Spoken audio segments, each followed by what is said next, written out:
अस्सलामुअलैकुम students, this is साद जावेद ख़ान। आज की वीडियो में हम देखेंगे कि यंग्स डबल स्लिट एक्सपेरिमेंट के थ्रू हम वेवलेंथ ऑफ लाइट कैसे मालूम कर सकते हैं। पहली स्लाइड में आपने हल्का सा एक रिकैप ले लेना है कि इंटरफेरेंस ऑफ लाइट क्या होती है। वाइट लाइट आई, पहली स्लिट से वो गुजरेगी, कन्वर्ट हो जाएगी मोनोक्रोमेटिक लाइट में।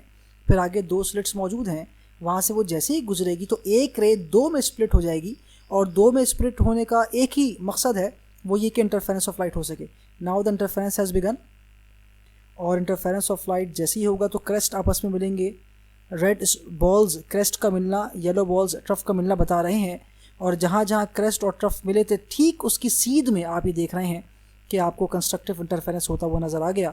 और जहाँ ये कंस्ट्रक्टिव इंटरफेरेंस नहीं हो रहा वहाँ डार्कनेस आपको नज़र आ रही है, मतलब वहाँ एक का क्रेस्ट दूसरे का ट्रफ या पहले का ट्रफ दूसरे का क्रेस्ट मिल रहे हैं और हो रहा है डिस्ट्रक्टिव इंटरफेरेंस। स्टूडेंट्स, ये आप हल्का सा एक अपैरेटस देख रहे हैं यंग्स डबल स्लिट एक्सपेरिमेंट का, और इसमें हमारे पास तीन स्क्रीन्स हैं।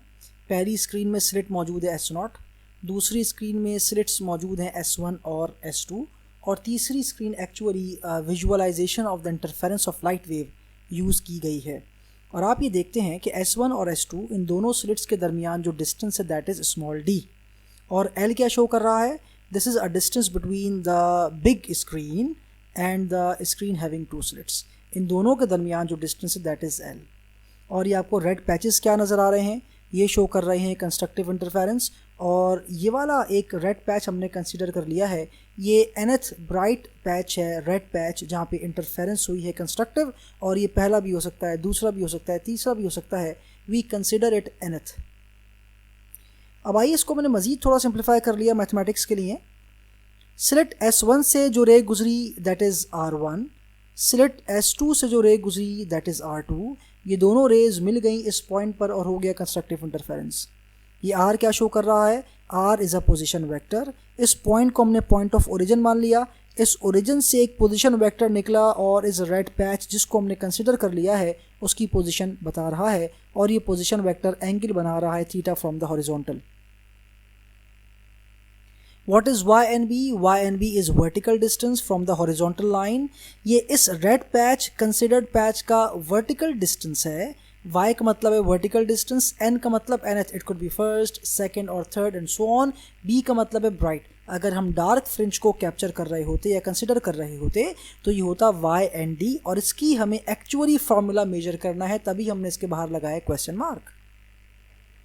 यहाँ पे एक और वेरिएबल आया students, delta x. Delta x कहलाता है फ्रिंज स्पेसिंग, मतलब किसी भी दो लगातार आने वाले कंस्ट्रक्टिव या डिस्ट्रक्टिव के दरमियान अगर आप डिस्टेंस मालूम करेंगे that is called fringe spacing. यहाँ पे इन दोनों के दरमियान भी डेल्टा एक्स है, यहाँ पे इन दोनों के दरमियान भी डेल्टा एक्स है। हमने सिर्फ कंस्ट्रक्टिव इंटरफेरेंस के पैचेस के दरमियान डिस्टेंस डेल्टा एक्स शो किया है, लेकिन डार्क जो फ्रिंजेस हैं उनके दरमियान भी डिस्टेंस भी डेल्टा एक्स ही होगा और वो सेम होगा। अभी देखिए स्टूडेंट्स, यहाँ पे एक और कॉन्सेप्ट आया है पाथ डिफरेंस का। आपको मालूम है कंस्ट्रक्टिव इंटरफेरेंस के लिए ख़ास किस्म का पाथ डिफरेंस होना ज़रूरी है।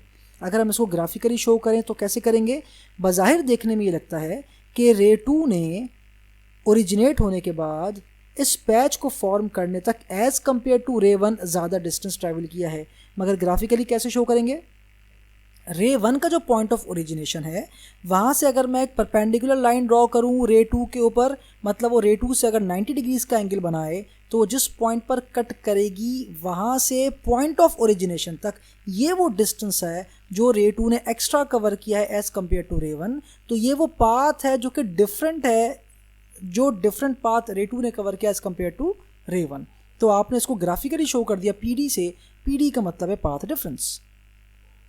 अब सवाल ये पैदा होता है कि ये जो पाथ डिफरेंस है, ये लाइन जो कि पाथ डिफरेंस कैप्चर कर रही है, इसने वर्टिकल लाइन से एंगल बनाया है अल्फ़ा। सवाल ये पैदा होता है कि ये एंगल आखिर हो कैसे सकता है, मतलब इस एंगल की वैल्यू क्या होगी। हमने इसको थोड़ा सा जूम किया और ये देखा कि जो ब्राउन ट्राइंगल है एक्चुअली ये राइट एंगल ट्राइंगल है, क्योंकि ये लाइन है परपेंडिकुलर राइट, तो ये एंगल बनाएगी 90 डिग्रीज़, और ये लाइन ऑलरेडी एंगल बना रही है थीटा। तो ये वर्टिकल लाइन से ये वाली लाइन जो एंगल बनाई है, अब राइट पॉइंटर पे प्लीज़ फोकस करें, तो ये एंगल हो जाएगा 90 माइनस थीटा। और आप अगर ब्राउन ट्राइंगल पर फोकस करेंगे तो आपको मालूम है summation of all angles in one triangle is equal to 180 degrees. तो आपने इस ट्राइंगल के तीनों एंगल्स को जब सम किया तो ये हो जाएगा 90 plus 90 minus theta plus alpha is equal to 180।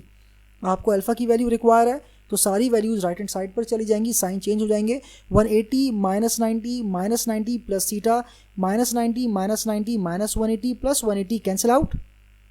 Alpha की वैल्यू आ गई थीटा। इसका मतलब ये हुआ स्टूडेंट्स, जब हमने अल्फ़ा की जगह थीटा रखा तो हमें ये मालूम हुआ कि दोनों एंगल्स आर सिमिलर, ये दोनों angles are similar. Now students we have gotten two right angle triangles. एक राइट एंगल ट्राइंगल आपको मिल गया पिंक, दूसरा राइट एंगल ट्राइंगल आपको मिल गया ग्रीन। राइट एंगल ट्राइंगल जो कि पिंक वाला है उसमें बेस हमें मालूम है L, परपेंडिकुलर हमें मेजर करना है Y and B, और ये दो पैरामीटर्स हैं जिसमें हम इंटरेस्टेड हैं या इसको हम कंसिडर करेंगे। ग्रीन वाले ट्राइंगल की अगर मैं बात करूं तो हमें मालूम है इसका हाइपोटेन्यूस है D, that is the distance between two slits, और उसका परपेंडिकुलर है पाथ डिफरेंस। ये वो दो पैरामीटर्स हैं जिसमें हम इंटरेस्टेड हैं। याद रखिएगा ये दोनों ट्राइंगल्स हैं राइट एंगल ट्राइंगल, मतलब इस पर क्या लगेगा, some people have curly brown hair till printed black, मतलब वो सारे trigonometric functions sine theta, cos theta and tangent theta are applicable. अब आइए डेरिवेशन की तरफ चलें। सबसे पहले हमने कंसिडर किया पिंक राइट एंगल ट्राइंगल, क्योंकि उसमें हम इंटरेस्टेड थे परपेंडिकुलर और बेस में सिर्फ, तो tangent theta is a perfect trigonometric function.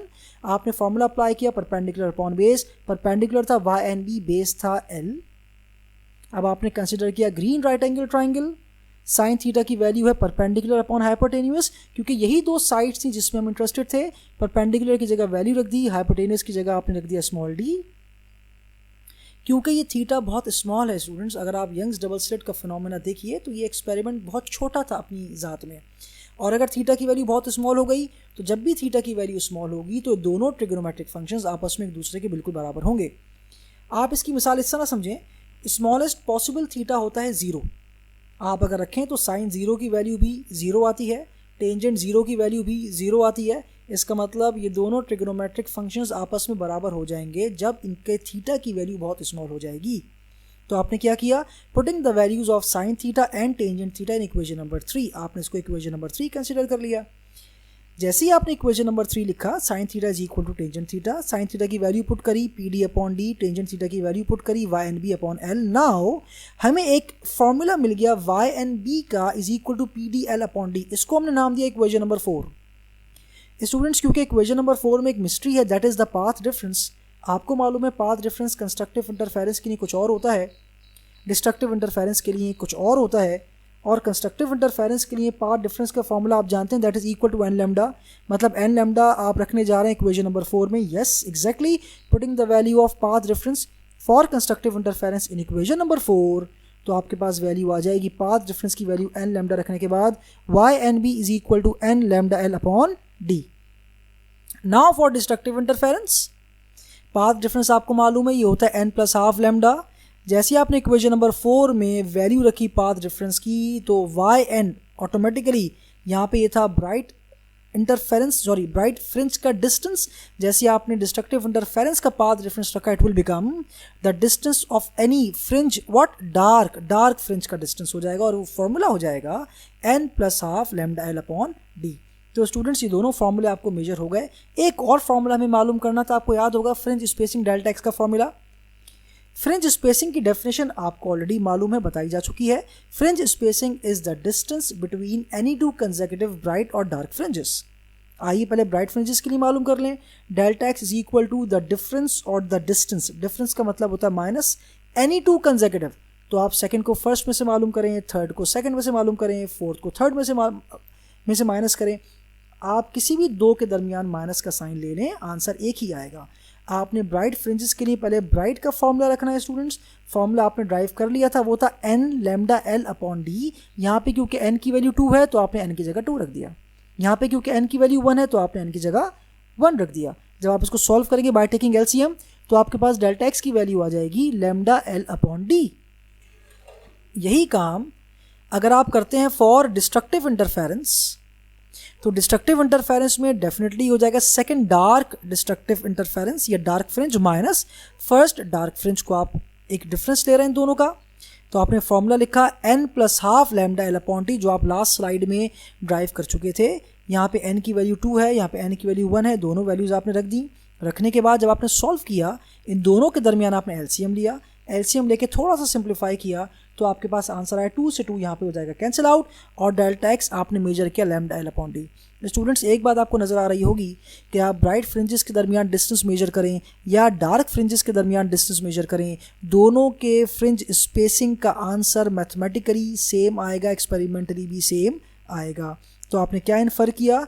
The distance between consecutive bright and consecutive dark fringes is same, and from this formula we can easily find wavelength of any light wave. हमारे इस पूरे lecture का मकसद था wavelength of light मालूम करना via Young's double slit experiment. तो students, जब आप इस फॉर्मूले को गौर से देखते हैं तो फ्रॉम दिस फार्मूला हम लैम्डा को अगर आइसोलेट कर लें, lambda is equal to delta x D upon L, और आप देख सकते हैं डेल्टा एक्स स्केल की मदद से मेजर किया जा सकता है, डी एक डिस्टेंस है दो सुराख के दरमियान, स्केल की मदद से मेजर किया जा सकता है, एल है distance between the two screens, scale की मदद से मालूम किया जा सकता है। तो through Young's double slit experiment wavelength of light मालूम करना बहुत बहुत बहुत आसान हो गया। स्टूडेंट्स, आपकी समातों का बहुत शुक्रिया। Thank you so much.